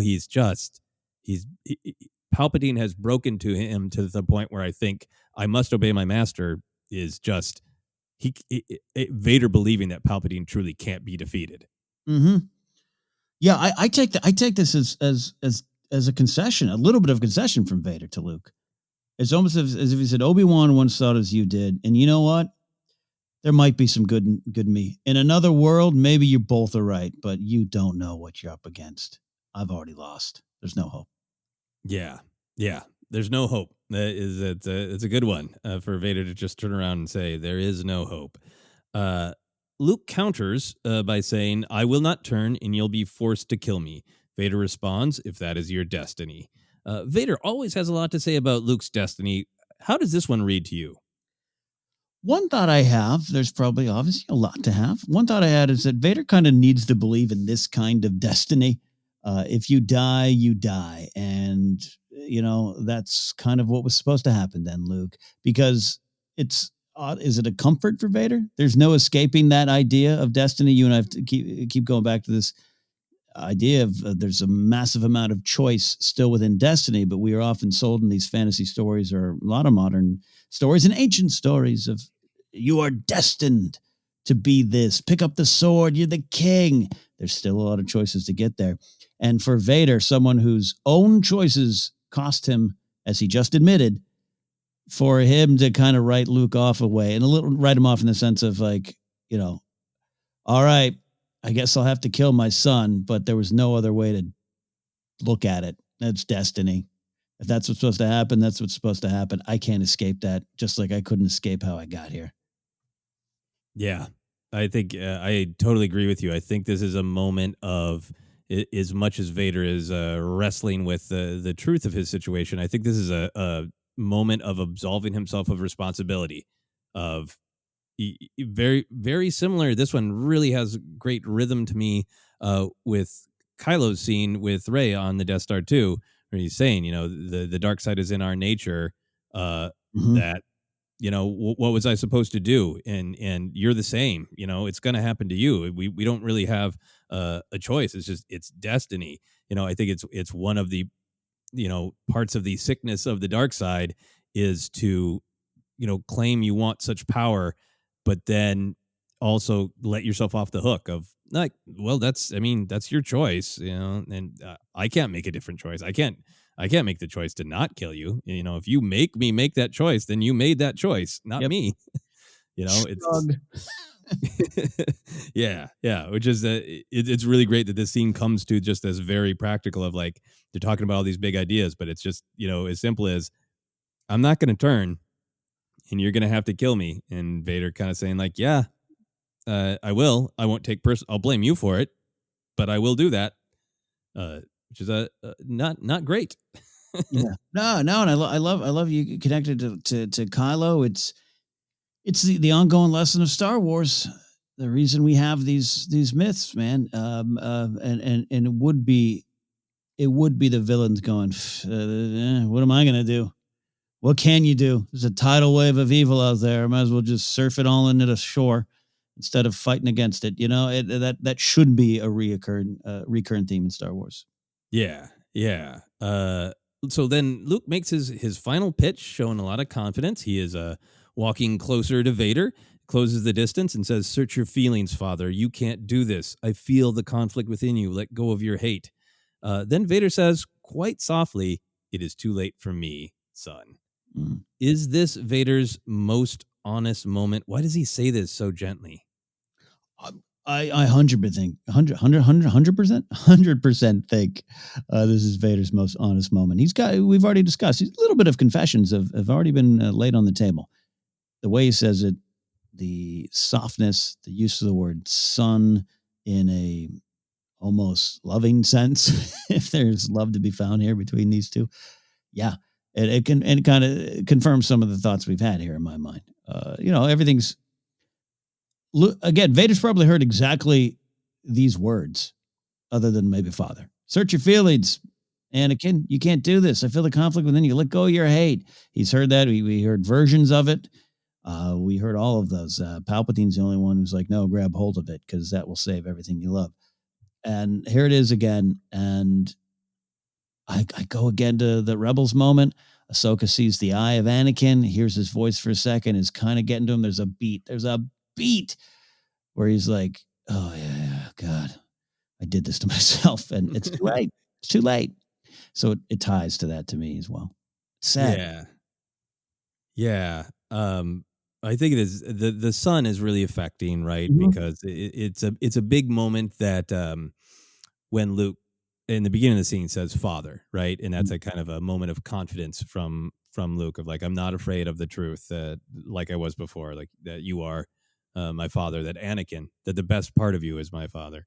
So then to have that sort of echoed with the son, it feels like it's the first time that Vader is letting himself see Luke not as an asset, not as somebody to either be turned against him or turned against Palpatine, to be stopped as a rebel, to be, used as a tool to defeat Palpatine, but just as like, yeah, my son, it lands really, really hard and has a great weight. But it is too late for me. It is that's the main thing that really makes me feel like Vader is acknowledging that he made a choice, Mm-hmm. that he got into this cycle of the dark side, that he accepted it, and that he can't turn back from it now, which seems to just really be acknowledging choice. And that also to me has that great rhythm of that same scene with Kylo and Rey, which is so close to when Kylo makes the turn back to Ben, where he is saying to Rey, "You wanted to prove to my mother, to Leia, that you were a Jedi, and you failed, and you can't go back to her now, just like I can't." Paraphrasing there, but that it's such a great insight into the nature of the dark side that a lot of darksiders and even some of our heroes seem to believe once you start down that path, that's it, because you're in this horrific cycle. And it's amazing to see both Vader and then years later Kylo be able to walk up to the point of acknowledging it as a choice and having, like, in Kylo's case, a concrete reason that he can't go back. And you could even make that argument for Vader of, like, it's too late. Like, I can't, why is it too late from Vader's perspective? Is it because he doesn't have the strength anymore? Is it because anything that, it's too late to have corrected any of the mistakes he made, or he doesn't have the strength, exactly why he thinks it's too late, but it's still this sort of concrete reason that he can't turn back. He acknowledges it as a choice, but he can't make a different one.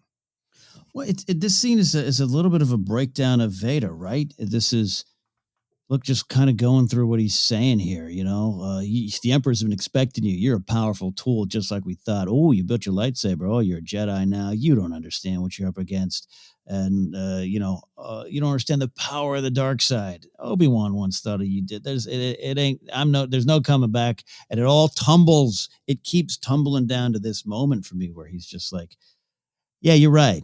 You're right. You're totally right. And nothing's going to change it. Yeah. Yeah. And it is a validation that, Luke walked into this this walkway with hope and with conviction. And it is a sort of validation of the lines that Luke just said of, like, I feel the conflict within you, let go of your hate.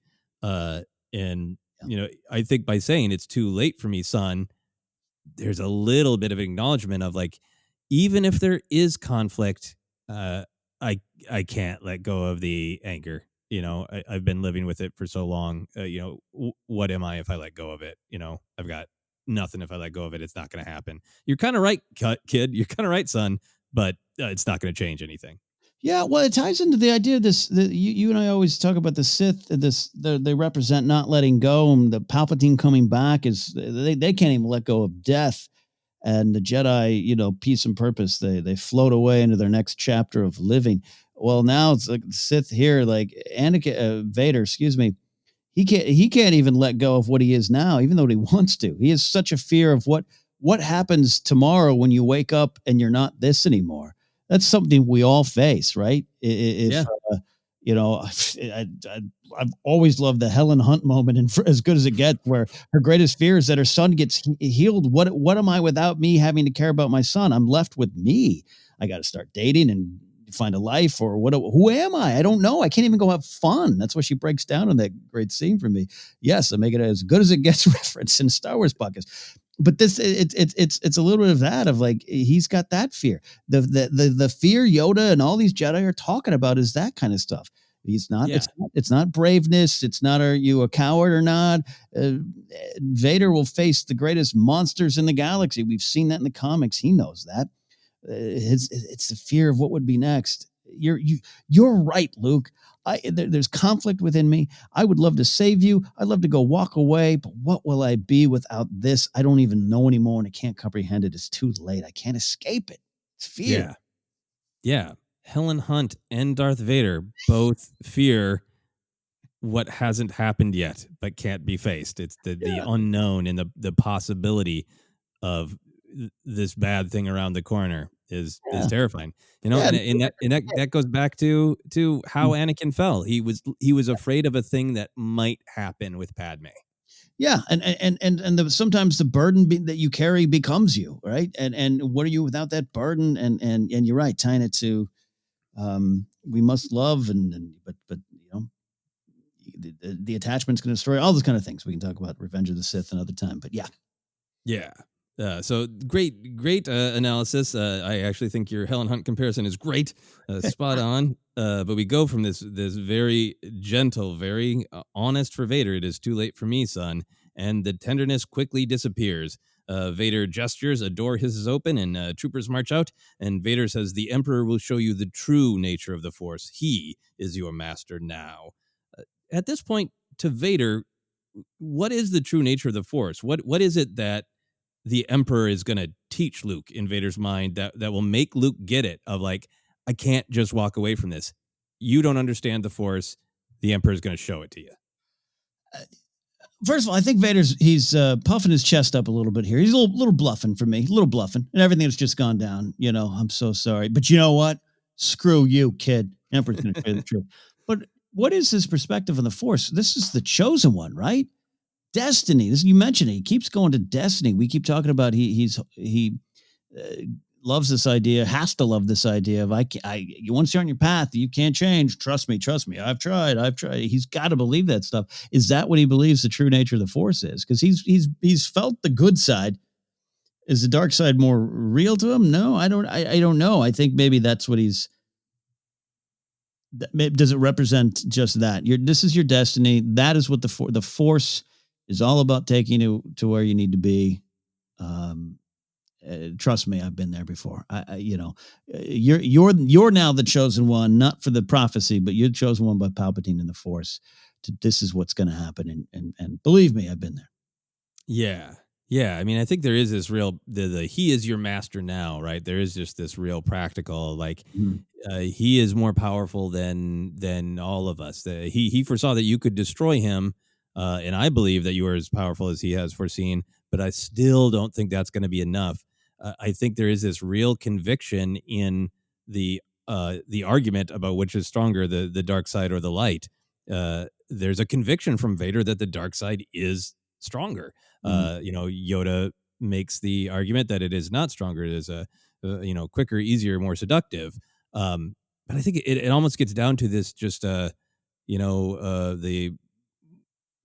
this from a certain point of view, though, what you take in with the cave with you, this you can look at life as and see, death and pain and people die, and that death gives birth to the new, and that's the Jedi say that is the natural cycle of things, and we have to do our best to protect people while also just acknowledging that sometimes bad things do happen, and the Sith just see that all as it's conflict and violence and power and domination. They're looking at the same events. They're looking at, the Force is this dynamic, constantly changing thing, and the Sith just see that as that's confirmation that everything is violence, everything is power, everything is dominance or subservience, and that's why the Jedi are fools. It's nice that you want to see the nature of the Force in this beautiful, flowing way.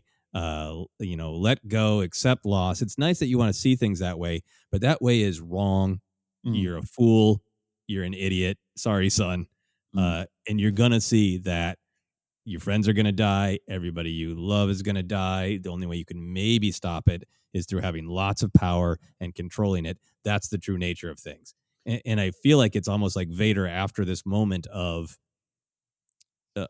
weakness from his perspective, of acknowledging the choice, is kind of reaffirming but this is the truth of it. The dark side is more powerful. Even if I, sometimes wish I had made different choices and could have got things to work out differently, I still do believe the dark side is more powerful.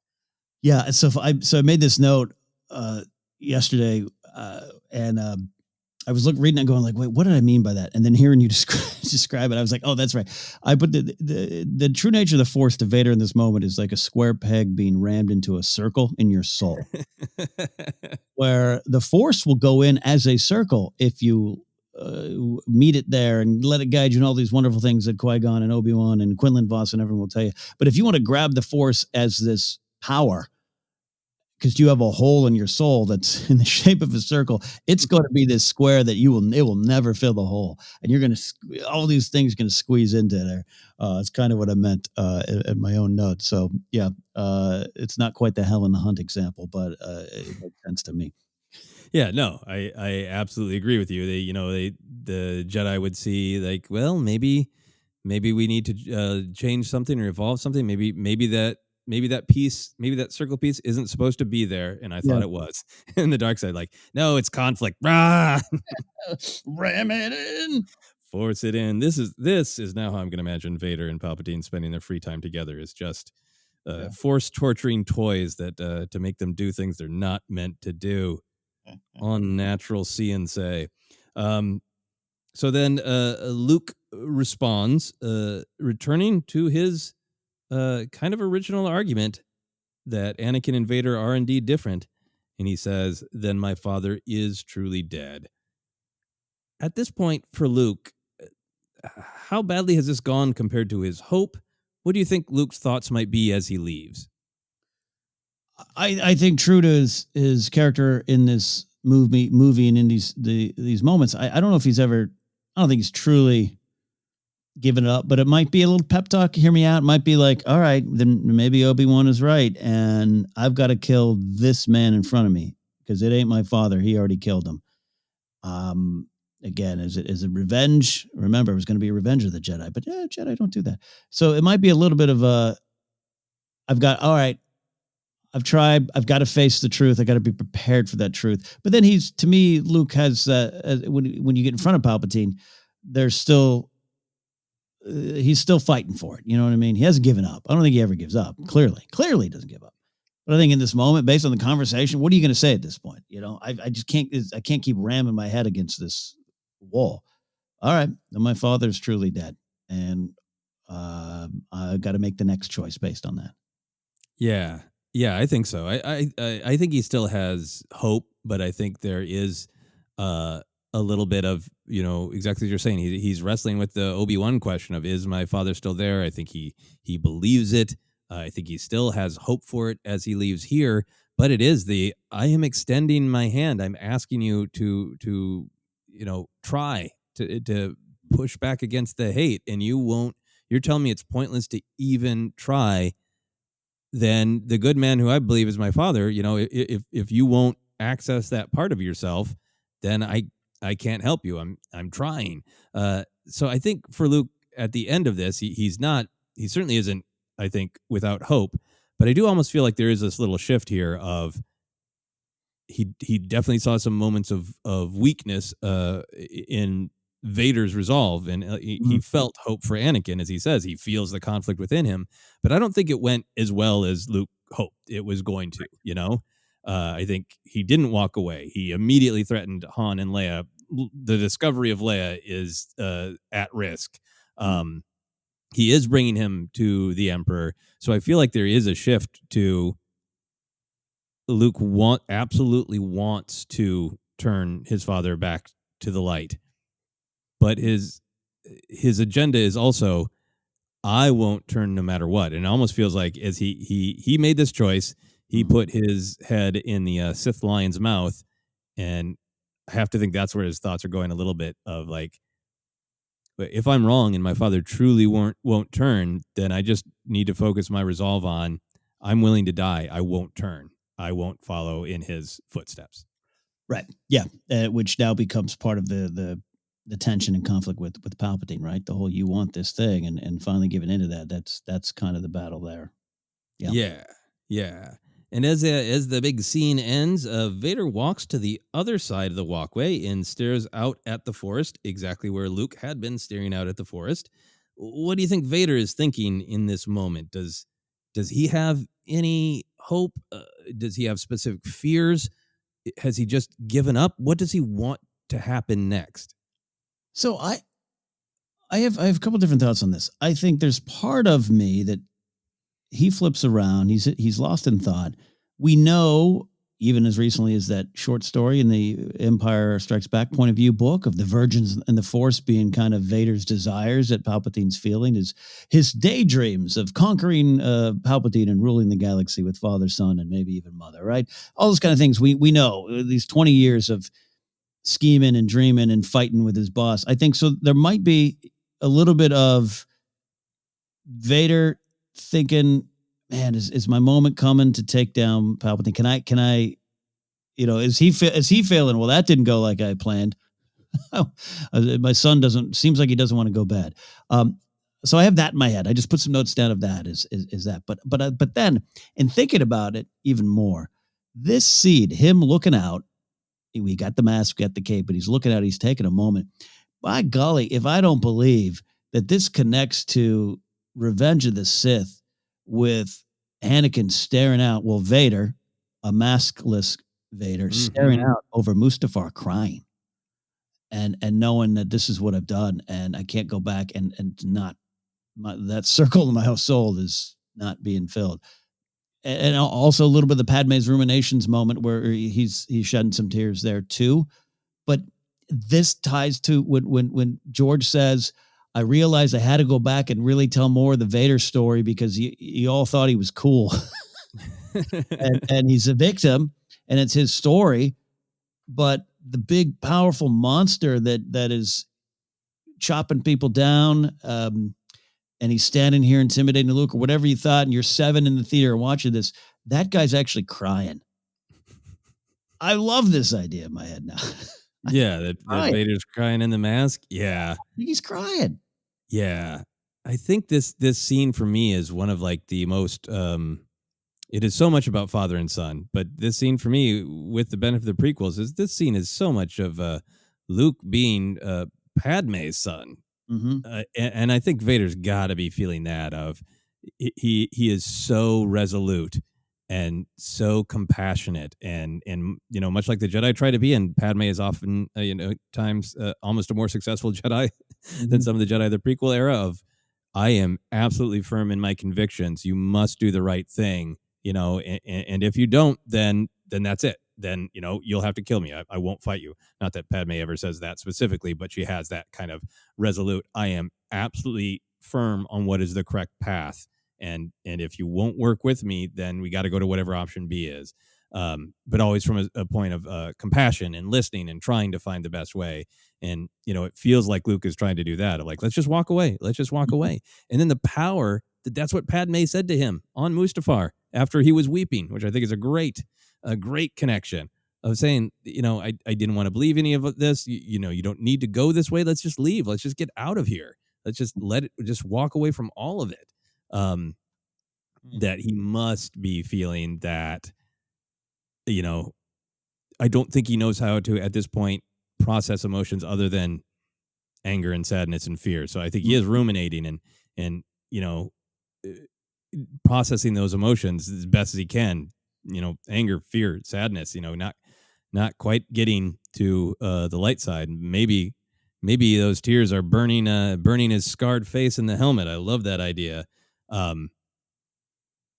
So that's how I feel kind of about his emotions, what might be going through his head. Maybe he's playing the best ofs between like, okay, great, my son tried to get through to me. I'll add that to Obi-Wan, Padme, Ahsoka. Yeah. Add it to the mixtape of regret. But then just on a real practical level, he does seem to have totally given up on the notion of let's team up and kill Palpatine. Mm-hmm. That you are going to break, son, and when you see the truth of the Force, you're going to break. You're going to go to the dark side. He is your master now. He doesn't say anything about, and then the three of us will wipe out the rebellion. There's no real talk of from Vader's perspective about he's going to fit into this, and this is me kind of going off the scene, but more the scene being informed by all the other storytelling we have now, which is this Vader accepting his death? Is this Vader going, we did this dance where I said to him, like, hey, maybe there could be three of us. Right. And which is not the rule of two at all. And Palpatine was like, yeah. Interesting. And it's he saying like, no, I've committed to this. I know exactly what he's doing. I'm a broken down old half man and who he thinks has failed him. I'm going to deliver my son to him. My son can't get away from it. He's going to turn him and he's going to kill me, and fine, I'll be done. Is he getting to that point? I like that idea. I mean, I don't like it. It's sad. Sad idea. No, I like a lot of, it's like he says out loud, Obi-Wan once thought as you do, which is, as we believe, is a truth that connects to other storytelling. But now that we have the benefit of all the films in front of us, there's no way George intended this in writing this in the 80s, even though he had a little bit of the backstory in his brain. To me now, at this moment, it's almost like he's turning, he's crying, and in his head, he's saying, Padme once thought as he did. And how that's resonating, and how that that might lead to the kind of the thought process that you're talking about. I think you're so right. Like I was talking about him planning or encouraging himself to maybe this is my moment. But I think even more powerful than that is this idea of what you just said of just like, well, that didn't go like planned. I've definitely heard of the rule of two. Here we go. Yep. And maybe I'm ready to. Maybe. Yeah. Yeah. I mean, if he truly believes that Palpatine is unbeatable, then it's either Luke doesn't give in and Palpatine makes Vader kill him, or Luke does give in and the prospects probably aren't bright for him at that point. Right. So he is definitely looking out at a whole forest of sadness, I think. Yeah. And some part of Anakin, fighting back and asking, is there any other choice? Is there any other choice? Which, of course, there is, which ends up being his great triumph. So, big picture, what do you think this scene is about? And now that we've kind of gone through it in depth, trying to pull back and look at it big picture too, what do you think it's about? It's still a version of Cats in the Cradle. It is to me. It comes down to, I think this scene is about choice. It's still about choice. Choice is powerful in Star Wars. What you do with what's in front of you and what's behind you. I think this is all that stuff on play. This is an intersection in Vader's life. It's a late in the game intersection, but with Force spirits, I guess you go on. But you know what I mean? A lot of roads have led to this moment, including his own thoughts of taking out Palpatine, including his daydreams, but also his pain. And then again, for Luke, he's chosen to come here. He's chosen to believe in hope. He's chosen to maybe, Obi-Wan, you might be wrong. Maybe you're right. Now I've got to choose what to do next. I think it's all about that. Yeah, no, I think choice versus destiny, definitely, or just sort of destiny where you're locked into your choice. That Luke is really trying to offer Vader, like, you have a choice, and Vader's basically saying, no, I don't. Maybe I did once, but I certainly don't now. And the true nature of the Force is that you don't have a choice either. You're gonna break. We all break. Let's go. So there's that. I really think this big theme in Star Wars of fear and hope being the real diametric opposites of, I think Luke has that Obi-Wan conversation in his mind, and he has real hope, real belief that there is good in his father. And I think there is that fear of, what if Obi-Wan is right? And I think that comes through in that final line of then my father is truly dead. And I think for Vader, he's all fear, and he keeps being offered hope, and he can't allow it. He can't allow himself to have any, Yeah. Yeah. Keeps so getting big Star Wars themes. Yes, I know. Sorry, we are still recording remotely, folks. Yeah, no, just offered hope and you can't take it. It's pretty sad. Yeah, it is very sad. And I think it's one of the things that makes this scene so powerful is that it is these big Star Wars themes. It is also just a real effective father and son confrontation. They had that big physical battle that was actually an emotional revelation in Empire Strikes Back. Now they have this conversation that has the threat of violence hanging over it, but is totally just a walk and talk about their emotions about one another and the nature of the Force, and has all this great depth and these fun, deep Star Wars canon nerd questions, but also you can just pull back and just has this really great, straightforward tension of Luke thinks the most evil man in the galaxy could maybe still have some good in him. Is he right or is he not? And the whole scene is just that tension.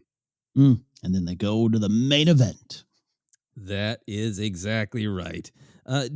Speaking of the main event, do you think that Luke's argument here did contribute to Anakin's ultimate triumph? Yes. I think, to me, there's a lot of things in here that probably contributed, but that one concession, that one moment of truth, which ends with the real sad, heartfelt son, because to me, it all is about Luke screaming "Father" as he is being electrocuted to death by the dark side of the Force, by the man who has inflicted pain on him for 20 years plus now. I think that more than anything contributes. It's in his head. It's in his brain. There's probably some. It's not like in that moment Vader pulled out a notepad of PowerPoint discussions. Well, he did say this and this and that. No, it's son. It's father. That's what it's about. So that came out of this scene for Vader, I think. Yeah. No, I think that's really good. A really good connection of literally the word father and what that means to Vader. I also think Luke getting him to that point of maybe kind of acknowledging that this is a choice. It is too late for him, son. And then seeing that Luke was able to make this different choice, that he started down the path of the dark side and he stopped himself, has got to really, you sort of connect with this idea of choice, that if the dark side makes you think that you are locked in, you've made this choice and now that's it. You are in this cycle and everything is just about fear and dominance and power and anger, and you can't make a choice to get yourself out of that ever. Luke really introducing this idea of choice, demonstrating choice, leading, Vader to break down and Anakin to, be allowed to make a choice and make a different choice than he has for decades. Yeah. Again, it makes me think of Kylo spending a large portion of 3 movies saying, I can't go back to my mother after what I've done. And she goes to him in a way to save him. It's that kind of like, when you just can't comprehend the path in front of you. And Vader has seen it. He knows, he's been told the path. He can't comprehend it maybe until this scene. Yeah. I also wonder if there is it begins here and then he sees it a lot more in the throne room of, Vader is so certain that the Jedi are weak and flawed. And it's the reason a lot of us do gravitate toward Luke in Return of the Jedi. He certainly has his moments. He loses it and he almost kills his father. He gives into the fear of what might happen to Leia and he attacks. But he spends so much time being so poised and so just resolute of, I will not turn, I will not make this choice. I wonder if there is also that, like, just seeing his son be such a good Jedi helps awaken something in him, Totally. No, absolutely on board for that idea. Absolutely. When you're shown, wow, look at that. They're doing what I couldn't do. What could I do to maybe meet them? Yeah. Good job, Luke Skywalker. That's what we get out of this. You did good. Luke Skywalker. I meant to write a fun wrap-up question, and it's maybe it's fun, but it ended up being kind of deep. Ken, if you had to be in a scene like this, which position would you rather be in real life? Do you want to be the person convincing someone to let go of anger, or like Luke is, or do you want to be the person being confronted like Vader is? I look, I've been both. I can't get the details. This weekend, I was literally both. I was the one part of it being told to let go of the anger, and then I had to go then carry that message to others. And I'll tell you what, I think I'd rather be the one confronted, because that leads to growth. And it's great to pass that growth on. I love being a teacher. I love being a coach and a mentor. I love all that stuff. But there's something powerful about going, all right, I can be better. And then I'm going to choose to be better. Yeah. I think you have taken the high road. You have taken the difficult challenge. I think they're both difficult. Luke is showing such strength to say, no one in the galaxy agrees with me. Maybe Yoda, he was kind of cryptic. And that's a really hard thing to be in, of just like, I really have faith that that you can make a better choice, that you can let go of anger. Believing in someone that they can let go of anger is a hard thing to say to somebody who is absolutely gripped in anger. But it is so hard to see straight when you're truly angry. And I certainly have time in my life where I get angry to a point where it's hard for me to stop being angry, and that's always when the dark side makes sense to me. Because you're watching this and you're like, Luke, he's your son, he's right there, come on. Obi-Wan and Ahsoka and Padme all said the same thing. Why can't you And then when I get really angry myself, I'm like, oh God, imagine living like that for 20 years. You can't see straight because you're so angry, and there's maybe a little voice, but you can't listen to it because you're just caught up in it. That is it's such a hard place to be in, and it's such a hard place to come back from. I think that's what gives this scene so much power to me. So I will follow your high road example. I would rather be the angry person who confronts things and grows. But boy, would it be easier to be the other person. Take this weapon, strike me down. That sounds good some days. Yeah. Yeah. I do want that, Chief Palpatine. I do some days. Any final thoughts on this big scene? We've talked about a lot of parts of it. Ah, man, I've been waiting to do this podcast since 1983. Yeah, no, thank you, sir. Love it. This is a conversation of its time, because I think a lot of people understandably are like, Kenobi series, an old man in the desert, and now Vader. What? And I think those are fair questions to ask, even if you're a loyal, longtime Star Wars fan. Like, do we need to revisit this? You don't need to read. You don't need to do anything in Star Wars storytelling. It's all a bonus from this point on. It's free baseball to me. We're playing with house money, and all the examples I can give you. Helen Hunt is here. But I think this scene contains so much layers, so much history, so much lessons that I can't wait to get a little more of it in a series. Hopefully, we'll see. Yeah, no, I feel the same way. I think this is just one of the best scenes in Return of the Jedi. It is so just powerful and emotional, and for the reason that we have it under the microscope right now, there's a million reasons to have it under the microscope of Star Wars storytelling discussion, but for right now, Vader's acknowledgement that Obi-Wan once thought as you do, I'm really just excited to see that storytelling, to see Kenobi truly have hope for Anakin and to truly try to make a difference. That's a rich and interesting story for me.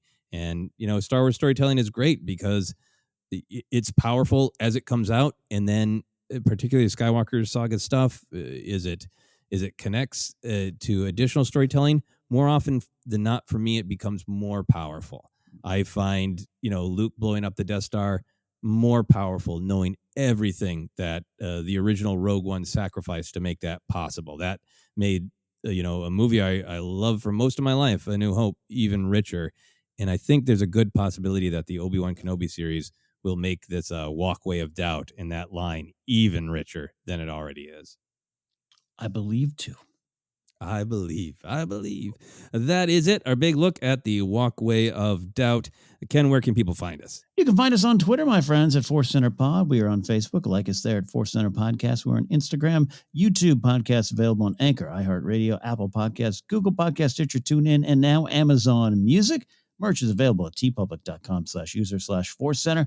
Patreon.com/ForceCenter is where you can support us directly, or hey, just send us a tweet us to the world, retweet us, give us a like, tell a friend, get the word out about ForceCenter. You can follow me at Ken Napzok or go to kennapzok.com for information on all the things I do. And you, Joseph? Yeah, you can find me on Twitter and Instagram at Joseph Scrimshaw, and you can check out my website, josephscrimshaw.com, for my other podcast, Obsessed, for all sorts of different comedy adventures. On the front page of my website, there is a ticket link to an online New Year's Eve show I'm doing with my friends, the Double Clicks, and some other great comedy and music people. I always love doing New Year's Eve shows, and I am happy to, follow the flow of the Force this year. It must be an online show, and we will have fun doing it that way. So check that out if you're interested. Again, that website is josephscrimshaw.com. But for now, for myself, for Ken, for Lieutenant Igar, and everyone else in this very important Star Wars scene, this has been Force Center.